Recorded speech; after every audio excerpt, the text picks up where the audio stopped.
Hi, everyone, and welcome to this week's episode of Like, Share, Follow, episode 61. And I'm with Ashley Livens, who is a project manager at Dash of Milk, as well as being a USC grad. So, welcome, Ashley. Hi, thank you for having me on. No problem. And so, we were just catching up before we went live. And so, I last saw you, it would have been in 2018 at USC. Is that correct? Yeah, I think I just did the social media course. That really goes to show how much social media has grown since then. I think it's like a whole thing now at uni. It's not just like a course. Yeah. So we've got it's a minor, a major, and a degree. So yeah, so I just did a major in it back when I graduated. But yeah, it's grown a lot. It sure has. And so tell me, what have you been doing since I last saw you at USC in 2018? Yeah, so while I was studying, I was working as a receptionist for a building company on the coast. And then I was really lucky. Once I graduated, they offered me a position as the marketing coordinator there. So it was a very sink or swim situation, just graduating from uni and being the only marketing person in that company. So from there, I wanted to learn and grow more and be like within a team. So I was very lucky enough to get a job at Sports and Spinal, which is a really big physiotherapy group in Queensland. And I did their social media for a year and a bit. And then I really loved the Dash creativity and like the agency. So I really wanted to work there. So I reached out to Bronte, and luckily enough, I got a job as project manager with the team. Well, congratulations. And Bronte is a USC grad as well, and Yes. the director of Dash of Milk, and she's been on the show too. So yeah, I watched her one that she did. Yeah, and so tell me about like the role you have at Dash of Milk. Like, what exactly are you doing? Yeah, so I manage around 10 clients, like managing the social media accounts to the paid advertising as well. So it's quite busy every day, and it's every day is different, which is really great too. Like yesterday, we're on set doing a photo shoot for a new product launch. So it's really great, and it's being able to work with a team of marketing people as well. Which is different to like a corporate setting. So it's been really great to learn and be surrounded by such creative and inspiring people. Yeah, and so what do you find most challenging about juggling so many clients? Probably, prioritizing and having your finger on different things that are happening. And it's about having things on your radar that's up and coming as well, not just focusing on the now, but it's also looking ahead as well. It's just making sure that you're across everything at the one time, and keeping your eye on different things and different projects as well. So it's been definitely a big learning curve, but it's been so great, and such a supportive team as well, which makes it easier. Absolutely. And what is a tip that you could give to someone else who was about to manage so many clients? Honestly, using your calendar, probably. Yeah. Even if it's something that a client has said that might not be a thing that's happening, just having it written down somewhere so you can always refer to it down the track if a client comes back to it, so you're already thinking about it. Yeah, so just organization. Definitely, And so tell me, what has been some of the best career advice that you've been given? So even with Dash, like there wasn't a position open when I applied. It was just I really loved their team culture and their company, so it's sort of taking that first step in messaging and being interested in the company before a position becomes available. So I think if you're wanting to get work, it's taking that initiative and emailing out, even if there isn't anything, because you never know, in the future something might pop up, which happened to me, which was very lucky. And then also, if you don't get a job somewhere, just leaving that good impression, because you never know what might happen in the future, and always follow up with an email just to keep those good connections. Yeah. What is it? I think there is a professor at USC who always says your network is your net worth. Yeah. Yeah. Even I went for a few jobs a few years ago, and I wasn't successful, but they messaged me like a few months back saying I was interested, because you never know, if you leave that good impression, it just sets up your network for months to come, or if you ever do need something in the future. Yeah, absolutely. And so what do you think set you apart from others who would be trying to get a job at Dash of Milk? What do you think stood out to them and why they employed you? Well, I think it was my initial interest in the business, even though there was nothing going at the moment. Also, that I was wanting to grow with the company, and that I showed enthusiasm for the team culture and their way of doing things, and just having that willingness to learn. And because I'm always upskilling with this job, so it's really great if you're open to that as well. Yeah, I mean, because every day changes. Oh yeah, every week the social media changes, so you really need to have that mindset of being able to learn. Yeah, it never ends. Yeah.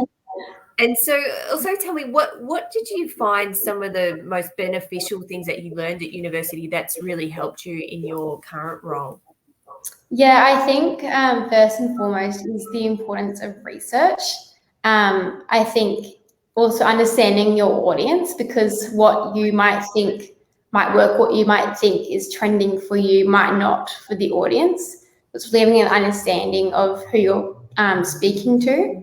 And also even just formal writing, as it's a very transferable skill that you use when it comes to writing emails to clients, and also to writing reports as well. I think it's a really good skill if you can get used to that formal writing. Yeah, And teamwork is also very valuable as well. yeah, no, it's so true. And what's something that you wish you'd learned at university that you really needed and you've had to learn now for your current role? Definitely Facebook ads, which I think gets taught now. That is very crucial, and also email marketing, which I think I've had to learn as well. Yeah. They're probably the two things that I would have loved to have learned at uni. Yeah, they're used even more and more in that space. So with Facebook ads, like we have an opportunity for third year students when they're working with a real client on their channels. If that client wants them to use ads, Wow. they can actually run ads for their clients. So that's pretty cool. Now, It's a great opportunity, and it's such a big mind map, Facebook ads. So if you can get into it early and learn all you can, that will really set you up for future jobs as well. Yeah, and it's such a big thing to learn. I could do just a course, like a whole semester's course in that. Well, it's like someone's sole role at Dash is just doing the Facebook ads. There's lots of opportunity in it if you're good at it. Yeah. It's and email marketing, like that's a skill, such a like I could do a whole course semester in that too. It's very niche area as well. And again, people pay a lot of money if you can do a good job of it. So great tip to start it now. Absolutely.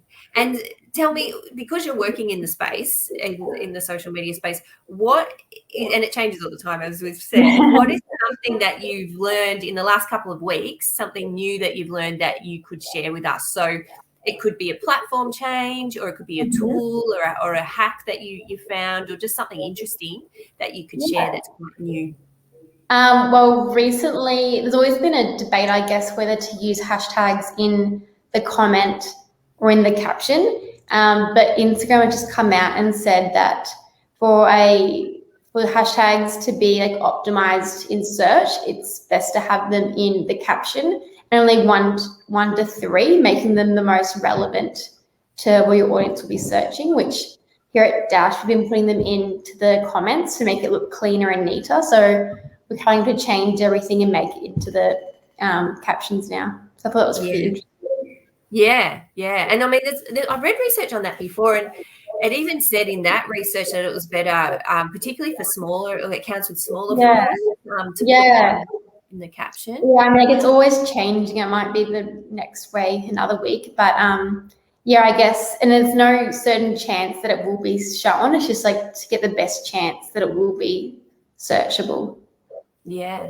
And there's also ways to make it cleaner as well, where you can put in like brackets and then put your hashtags, and then you can delete the brackets so there's still that space. Bring it further down. So it's just sort of experimenting. Yeah, definitely. Yeah. And so are you using Reels a lot now for your clients? Yes, it's another new thing, but like because it's favored with the algorithm, like we've had to sort of learn how to do it. So yeah, it's a big thing that we're offering now to clients is Reels for their accounts, and it's a lot of fun to do, and it shows a bit of personality into their brand as well. So it's a great tool to have. Yeah. And do you have any tips for, say, business owners who, because I've been doing a lot of workshops where I've been saying you've got to use Reels, but there's a bit of, people feel a bit daunted because it is a new thing. And I think if you're not familiar with TikTok, because I'm addicted to TikTok, but if you're not familiar with TikTok, Reels, it just seems like a bit daunting. So do you have any tips for business owners who might be considering using Reels? I think Reels is a great opportunity to tap into, but if it's not authentic to you, then don't do it, because if it doesn't look natural or if it doesn't feel that it goes along with your brand, then I feel like there's no point making a fool of yourself. But if it's something you do want to tap into, I think like using the trending music is a big thing that you have to use. And just have fun with it and don't take it too seriously. Yeah. And I mean, think about your audience. So you could even just be providing, tips and things like that as well. Yeah, a skincare brand, she's going to do one just doing her own morning routine. Like simple as that. Sometimes the simple ones work the best as well. Absolutely. I think when people think of TikTok and Reels, they think they have to do stupid dances. Yeah.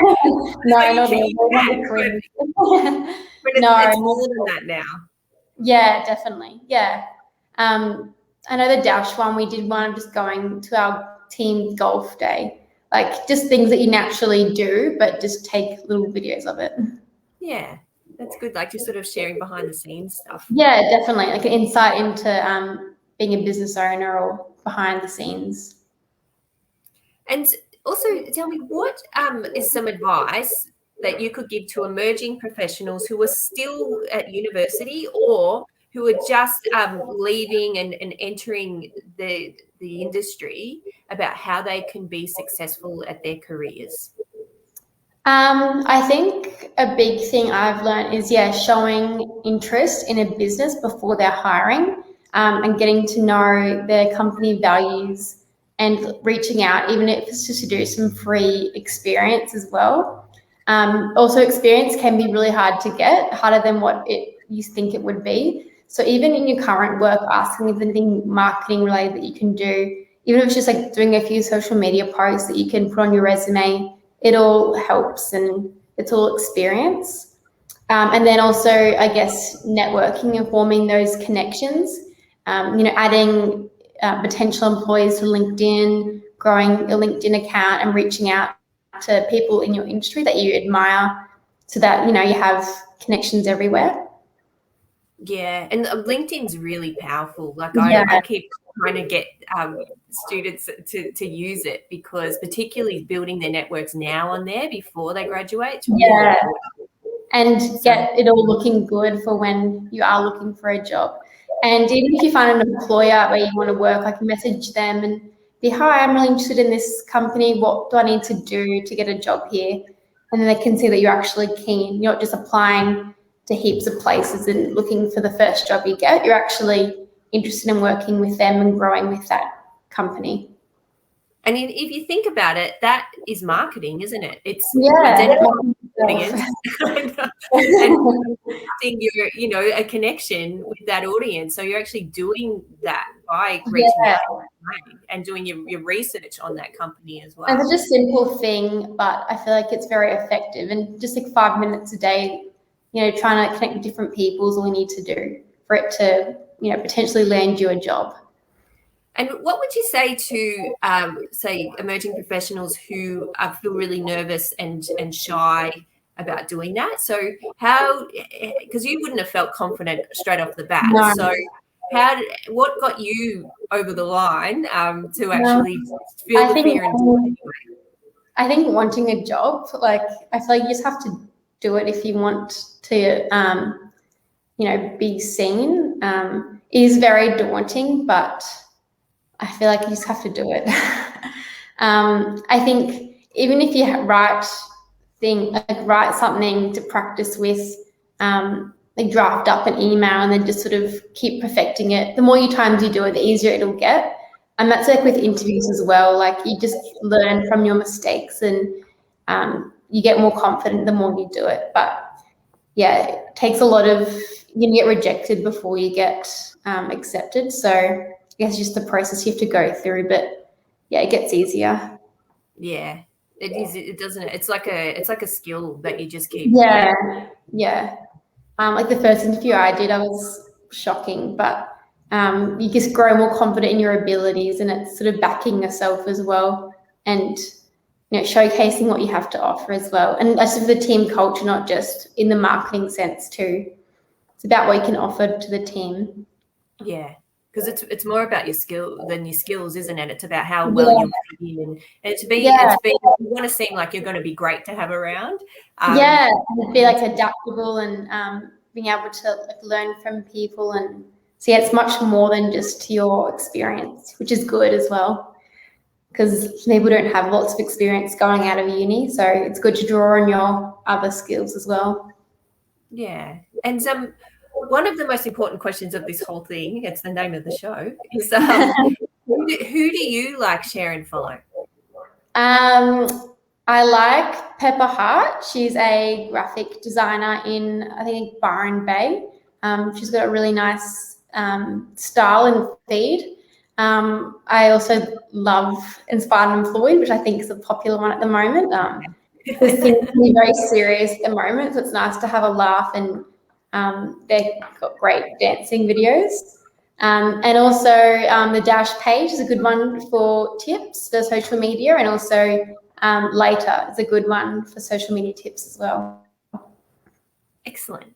No, that's good. And I mean, maybe you could tag those accounts in yeah, definitely. So other people can find. So that's great. And so we've sort of reached the end of the interview. So do you have any final words that you'd like to share with the people watching? I think, just don't be too hard on yourself going out of uni, not having like the perfect job. It's all like a stepping stone. And just, network and draw on those connections. Excellent. That's great advice. And so thank you so much, Ashley. And next week we have Lenny Cooper, who he graduated, I think, earlier this year, and so from USC, and he's been taking a bit of a break, which we're going to talk about, and so he's been working on developing his own business. So we're going to talk about that next week on episode 62. So thank you so much, Ashley, for joining me on episode 61. And I will see everyone next week. So thank you. Thank you. Thanks.